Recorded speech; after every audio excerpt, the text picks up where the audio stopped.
تاریخ کچھ یوں ہے۔ عرب شریف میں 1922 تک ترکی کی حکومت تھی، جسے خلافت عثمانیہ کے نام سے جانا جاتا تھا۔ 1922 سے پہلے سعودی عرب کا نام سعودی عرب نہیں بلکہ حجاز مقدس تھا۔ خلافت عثمانیہ دنیا کے 3 برِ اعظموں پہ 623 سال 1299 سے 1922 تک قائم رہی۔ جب بھی دنیا میں مسلمانوں پہ ظلم و ستم ہوتا تو ترکی کی حکومت اس کا منہ توڑ جواب دیتی۔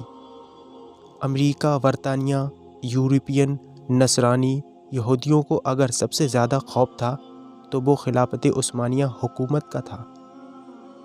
امریکہ، یورپ جیسوں کو معلوم تھا کہ جب تک خلافت عثمانیہ ہے ہم مسلمانوں کا کچھ نہیں بگاڑ سکتے۔ امریکہ، یورپ نے خلافت عثمانیہ کو ختم کرنے کی سازش شروع کی۔ 19ویں صدی میں سلطنت عثمانیہ اور ترکی کے درمیان بہت جنگیں بھی ہوئیں۔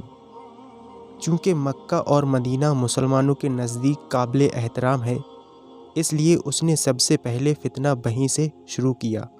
امریکہ، یورپ نے سب سے پہلے ایک شخص کو کھڑا کیا جو عیسائی تھا۔ ایسی عربی زبان بولتا تھا کہ کسی کو اس پر شک تک نہیں آیا۔ اس نے عرب کے لوگوں کو خلافت عثمانیہ کے خلاف یہ کہہ کر گمراہ کرنے کی ناکام کوشش کی کہ تم تو عربی ہو اور یہ ترکی ازمی غیر عربی ہیں، ہم ازمی کی حکومت کو کیسے برداشت کر سکتے ہیں؟ پر لوگوں نے اس کی ایک نہ مانی۔ یہ شخص لارنس آف عربیہ کے نام سے مشہور ہوا۔ آپ لارنس آف عربیہ گوگل پہ سرچ کر سکتے ہیں۔ پھر امریکہ نے ایک شخص کو کھڑا کیا جس کا نام ابن عبد الوہاب نجدی تھا۔ ابن عبد الوہاب نجدی کی ملاقات عرب کے ایک سوداگر سے ہوئی جس کا نام ابن سعود تھا۔ اس نے ابن سعود کو عرب کا حکمران بنانے کا لالچ دیا۔ پھر ابن سعود نے مکہ، مدینہ اور طائف میں ترکی کے خلاف جنگ شروع کر دی۔ مکہ، مدینہ اور طائف کے لاکھوں مسلمان ابن سعود کی ڈاکو فوج کے ہاتھوں شہید ہوئے۔ جب ترکی نے دیکھا ابن سعود ہمیں عرب سے نکلنے اور خود عرب پہ حکومت کرنے کے لیے مکہ، مدینہ اور طائف کے بے قصور مسلمانوں کو قتل کر رہا ہے، تب ترکی نے عالمی طور پہ یہ اعلان کر دیا، ہم اس پاک سرزمین پہ قتل و غارت پسند نہیں کرتے۔ اسی وجہ سے خلافت عثمانیہ کو ختم کر دیا گیا، جس کی وجہ سے 40 نئے ملک وجود میں آئے۔ پھر عرب کے مسلمانوں کا زوال شروع ہوا۔ حجاز مقدس کا نام 1400 سال کی تاریخ میں پہلی بار بدلا گیا۔ ابن سعود نے حجاز مقدس کا نام اپنے نام پہ سعودیہ رکھ دیا، اور اس فتنے کا ذکر حدیث میں بھی ملتا ہے۔ اسی وجہ سے اللہ کے پیارے پیغمبر نے نجد کے لیے دعا نہیں فرمائی تھی۔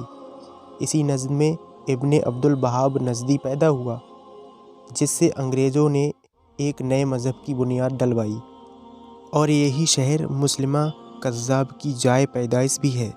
لیکن دنیا بھر کے مسلمانوں کی آنکھوں میں دھول جھونکنے کے لیے انگریزوں نے اس کا نام بھی تبدیل کر کے ریاض رکھ دیا، جو آج کل سعودیہ کا دارالحکومت بھی ہے۔ جنت البقیع اور جنت المعلیٰ میں صحابہ اور اہل بیت اہلمہ رضوان کے مزارات پہ بلڈوزر چلایا گیا اور ان تمام کی قبروں کی بے حرمتی کر کے انہیں مٹیا میٹ کر دیا گیا۔ بدقسمتی سے کئی مسلمان انہی قبروں کو سنت کے مطابق سمجھتے ہیں، حالانکہ 1922 سے پہلے وہ ایسی نہ تھیں۔ حرم شریف کے جن دروازوں کے نام صحابہ اور اہل بیت کے نام پر تھے انہیں آل سعود کے نام پر رکھا گیا۔ اب یہ ساری معلومات انٹرنیٹ کے علاوہ تمام تاریخ کی کتابوں میں بھی پڑھی جا سکتی ہے۔ انگریزوں نے اپنی اس سازش کی کامیابی پر 1962 میں ہالی ووڈ میں لارنس آف عربیہ کے نام فلم بھی بنائی، جو بہت زیادہ بار دیکھی جا چکی ہے۔ یہود و نصارہ کو عرب میں آنے کی اجازت مل گئی جس دن ابن سعود عرب کا بادشاہ بنا۔ اس دن ایک جشن ہوا۔ اس جشن میں امریکہ، برطانیہ اور دوسرے ملکوں کے پرائم منسٹر ابن سعود کو مبارکباد دینے پہنچے۔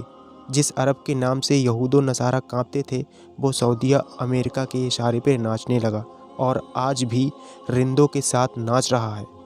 یہود و نصارہ کی اس ناپاک سازش کا ذکر کرتے ہوئے ڈاکٹر اقبال نے اپنی قلم میں لکھا ہے،